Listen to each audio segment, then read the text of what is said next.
করতেছে।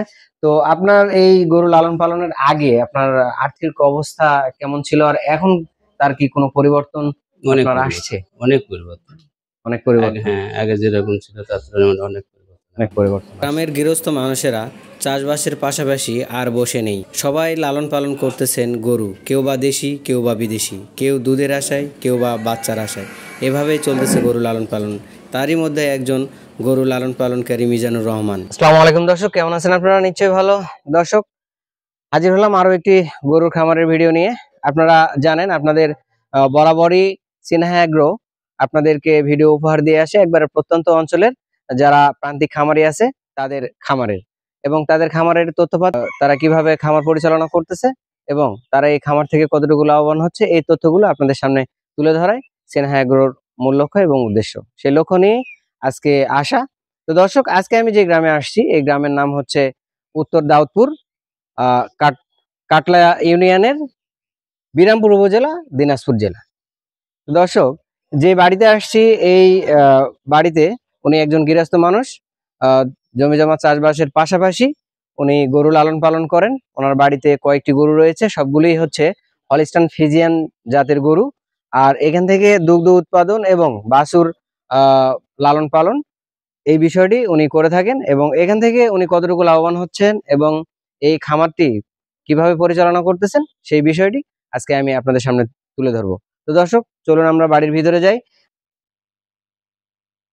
দর্শক, চলে আসলাম খামারের বাড়িতে গরুগুলো দেখার জন্য। আপনারা দেখতে পাচ্ছেন আমার হাতের বাম সাইডে গোয়াল আছে, বাড়ির দুই পাশে গোয়াল, আমার বাম পাশেও গোয়াল আছে। এখানে গরু রয়েছে 4টি, আর আমার ডান পাশে আরেকটি গোয়াল রয়েছে, এখানে গরু রয়েছে 2টি বড় আর একটি বাছুর। তো আসসালামু আলাইকুম।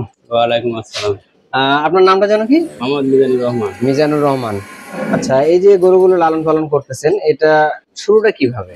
শুরুটা এর আগে আমি ছোট একটা গাই বাছুর কিনি, দেশি গাই বাছুর থেকে। তারপরে ধীরে ধীরে ওখান থেকে ওটা যখন বড় হয়ে গেল, ওটা বাচ্চা হলো, এভাবেই ধীরে ধীরে ওটা যখন আবার লালন পালন করলাম, তার পরবর্তীতে আবার দেখা গেল যেটাতে আমার লাভজনক আসতেছে, তখন আবার আমি ওই ধাবের হাট থেকে 2টা গরু কিনে নিয়ে আসি। নিয়ে আসার পরে ওখান থেকে আবার ধরেন যে 7 দিন পরের মধ্যে গাভী 2টা বাচ্চা হয়। মানে গাব গরু কিনে নিয়ে হ্যাঁ, এসেছিলেন? গাব গরু নিয়ে এসেছিলাম। একটা 3 দিনের পর বাচ্চা হয়েছে, একটা 7 দিন পর বাচ্চা হয়েছে। আচ্ছা। হওয়ার পর তখন থেকে দেখতেছি যে 15-20 লিটার দুধ আসে। এভাবেই ওদেরই খাবার হয়, বাচ্চাটা আমাদের আসে, বছর অন্তর দেখা যায় সেখান থেকে কিছু পয়সা আসে। এটা যার কারণে এইভাবে আমরা চলে আসতেছি। এভাবে লালন পালন করতেছেন। এটা কত সাল থেকে শুরু? 2018 সাল। 2018 সাল থেকে। 18 সাল। তাহলে আপনার হচ্ছে 6 থেকে 7 বছর। 6-7 বছর। হ্যাঁ। তো আচ্ছা, এখন আপনার এই যে ওহো। এই গরুটা, এই গরুটা আপনার কতদিন হলো কিনা? এটা কিনা না, এটা বাড়ির। এটা বাড়িরই? বাড়ির বাছুর। আচ্ছা, তো এটা কত লিটার দুধ দিচ্ছে এখন? এটা এখন 15 থেকে 17 লিটার। 15 থেকে 17 লিটার। হ্যাঁ।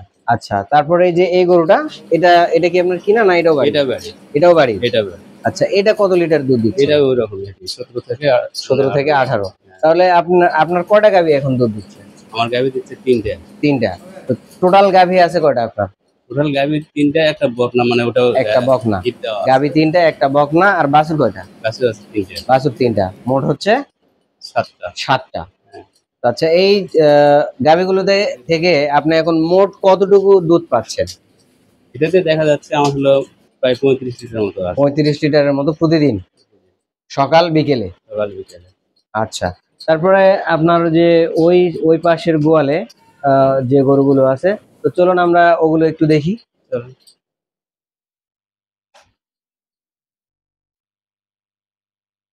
তো আপনার এই পাশে গরু আছে 4টা না? তো ওই পাশে বাছুর সহ 3টা, এই পাশে হচ্ছে 4টা। আচ্ছা, আপনার এই পাশের গোয়ালের মধ্যে ওই গরুটা সাদা। না, লাইট লাগবে না। আপনার এই গরুটা দেখতেছি খুব ভালো একটা গরু, স্বাস্থ্য টাস্থ্য অনেক ভালো আছে।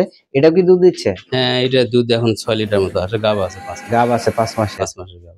আচ্ছা, এটার বাচ্চা এটার কোনটা? বাচ্চা এই সাদাটা। এই সাদাটা? হ্যাঁ। এটার বয়স কত হয়েছে এখন? এটার বয়স ধরেন যে 7 মাস, 6.5 মাস, 7 মাস। 6.5 মাস, 7 মাস। আচ্ছা, তারপর আপনার এই যে বকনাটা, এটার বয়স কত? এটার বয়স হচ্ছে আপনার 14 মাস। এটা কোনটার বাছুর না কিনা? ওই যে আপনার পশ্চিম পাশের এটা। পশ্চিম পাশের ওইটার বাছুর এটা? হ্যাঁ। আচ্ছা, ওটার এটা পরে ওটার পরে ওই বাচ্চাটা এটার পরে এই বাচ্চাটা এই হয়েছে। বাচ্চাটা তারপরে আবার আজকে আবার আজকে আবার ভ্যাকসিন আবার দিচ্ছেন, vaccine দিচ্ছে। বীজ দিচ্ছেন। হ্যাঁ। আচ্ছা আচ্ছা, তাহলে এই 2018 সাল থেকে শুরু করে আপনার এই যে খামার চালাচ্ছেন, আপনি গরু লালন পালন করতেছেন, ঠিক আছে। এই যে 2018 সাল থেকে আপনি গরু লালন পালন শুরু করছেন, এখন তো মোটামুটি 6-7টা গরু আপনার বাড়িতে হ্যাঁ, হ্যাঁ। আছে আল্লাহর রহমতে। তো এই গরু লালন পালন করে আপনি কতটুকু লাভবান বলে মনে করেন? দেখা যাচ্ছে যে হয়তো 3টা গরুতে আমার বছরে অন্তত 2 লাখ টাকার মতো আসে। 2 লাখ টাকার মতো হ্যাঁ, খরচাপাতি সব বাদ দিয়ে, খরচা বাদ দিয়ে বাছুর বিক্রি করতে বাছুর বিক্রি করলে। আচ্ছা, আপনি এখন এই গরুগুলোকে কি ধরনের খাবার কতটুকু দিচ্ছেন? দানাদার খাবার কি ধরনের কতটুকু দিচ্ছেন? দানাদার খাবার ধরেন যে গাভীগুলাকে আপনার 3 থেকে 4.5 কেজি, ভুসি ওরকম ধরেন যে 3 কেজি পার গরু? আর গরু। মানে 3 থেকে 4.5 কেজি ফিড এটা দেওয়া। হ্যাঁ, 4.5 কেজি থেকে 5 কেজি এরকম ফিড দেওয়া লাগে। ফিট? হ্যাঁ, শুধু ফিটই? ফিটই মানে একবারে তাই মানে 3 না, বারে। এটাই আর কি 3 3 বারে, বারে, হ্যাঁ, হ্যাঁ, 3 বারে 3 দিচ্ছেন। বারে মানে 1.5 কেজি করে ফিট প্রতিবার, 1.5 কেজি করে প্রতিবার 1.5 কেজি করে। প্রতিবার 1.5 কেজি করে দিচ্ছেন, 3 বারে হচ্ছে 4.5 কেজি। 4.5 আচ্ছা, ফিট দিচ্ছেন 1.5 কেজি করে প্রতিবারে, ভুসি আর দিচ্ছি 1 ভুসি কেজি। দিচ্ছেন 1 1 কেজি, কেজি। তাহলে হলো 2.5 কেজি হ্যাঁ, একবারের জন্য। একবার। আর তার সঙ্গে আর কি দিচ্ছেন? অন্য খুদের ভাত দেই ধরেন যে 1 কেজি চালের ভাত 3 বারে খাওয়াই। আর কাঁচা ঘাস? কাঁচা ঘাস খাওয়াই। কাঁচা ঘাস কি পরিমাণে খাওয়াচ্ছেন? কাঁচা ঘাস ধরেন যে ওই ওটা তার মাপজোক করা নাই কিন্তু আনুমানিক এমনি একটা হিসাব দেখা যাচ্ছে কতটুকু যে জমিতে চাষ করা আছে? কাঁচা ঘাস দেওয়া আছে 10 কাঠা 10 10 কাঠা কাঠা। জমিতে।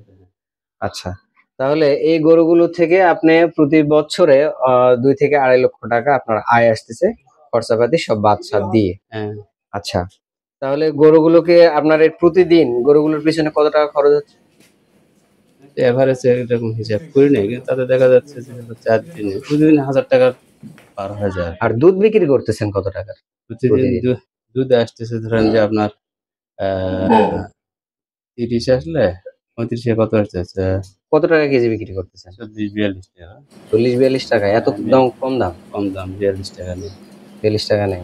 তাহলে আপনার হচ্ছে 30 লিটারে কত দাম আসতেছে? 30 লিটারে ক্যালকুলেশন করেন। আসতেছে হলো আপনার 600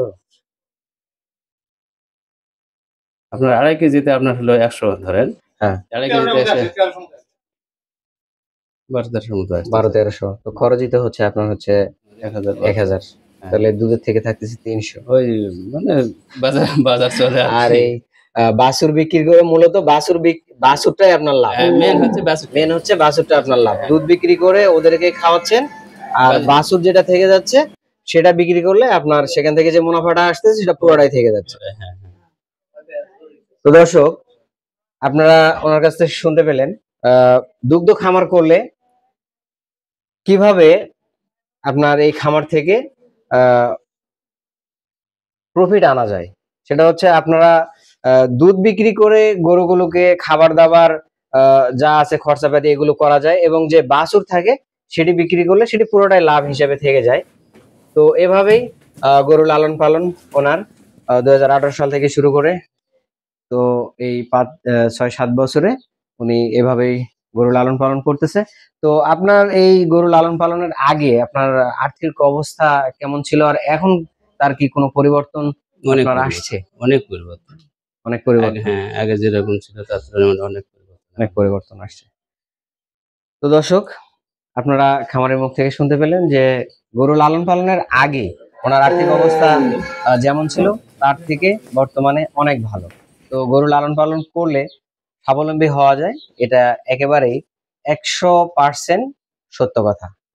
তো আপনারা গরু লালন পালন করে স্বনির্ভর হতে পারেন।